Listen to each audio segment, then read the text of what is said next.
చలం శ్రీ సీతారామచంద్ర స్వామి వారి ఆలయంలో శ్రీ వైకుంఠ ఏకాదశి అధ్యయనోత్సవాలు అంగరంగ వైభవంగా జరుగుతున్నాయి. 7వ రోజు శ్రీ సీతారామచంద్ర స్వామి వారు తన నిజ రూపంలో భక్తులకు దర్శనమిచ్చారు.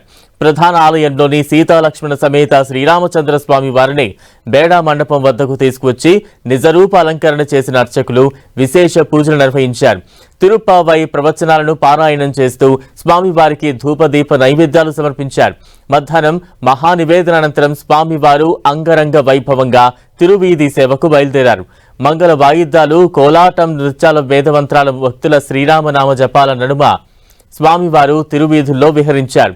తాతగుడి సెంటర్లో వేచి ఉన్న భక్తులకు దర్శనమిచ్చారు. భద్రాచలంలో ఈ నెల 20 నుంచి శ్రీ వైకుంఠ ఏకాదశి అధ్యయనోత్సవాలు ప్రారంభమయ్యాయి.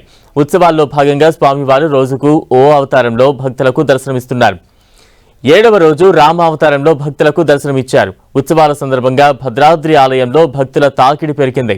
భారీగా వస్తున్న భక్తులతో ఆలయ ప్రాంతాలన్నీ రద్దీగా మారాయి. ఉచిత దర్శనానికి 3 గంటల సమయం, ప్రత్యేక దర్శనానికి 2 గంటల సమయం పట్టింది.